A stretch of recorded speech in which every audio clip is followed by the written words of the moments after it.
Hi, this is Wendy Stum with StreetPainting.tv, and I've come across an artist here that's doing a really cool Joker reproduction. Can you tell me your name and where do you live? I'm Lindsay Zeltser from Lake Worth, Florida. And Lindsay, how old are you? I'm 23. Okay.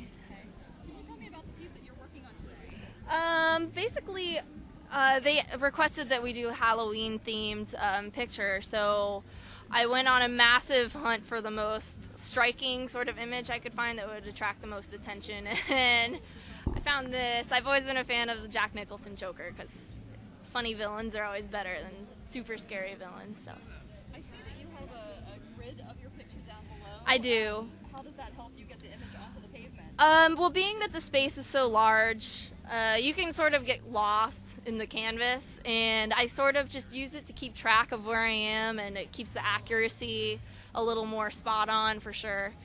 But yeah, it just helps me know where things are supposed to go, because sometimes I don't know where they're supposed to go. It must be a little bit hard working on something so large, and especially since it's like right in front of you when it's not in front of you on the wall, but it's in front of you on the ground. Right. Yeah, and it comes out a little bit funny sometimes in pictures unless you're directly overhead. But, you know, I sort of like working on a large canvas because it gives you a little more freedom of movement, and your strokes can be a little bit more crazy, and you can just have more freedom to do whatever you want. So. How did you get involved with street painting? I've only been street painting since February. This is my third festival. My first festival was the Lake Worth Street Painting Festival, which is where I'm from. And I loved it and got a good response. So I've just sort of been sticking to it ever since whenever I hear of another one.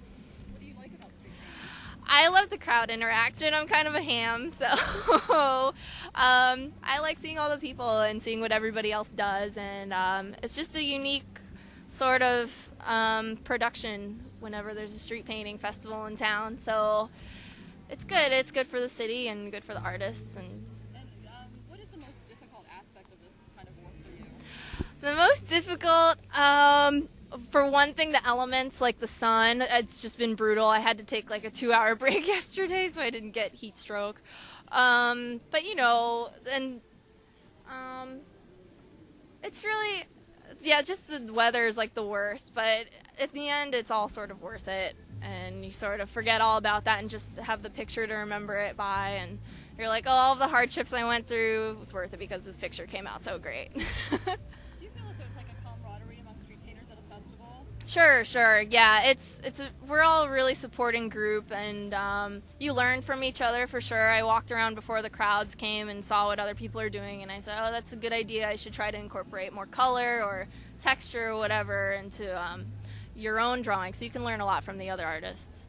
And do you normally do kind of like black and white tones, or do you sometimes do more colorful? No, I love to do more color.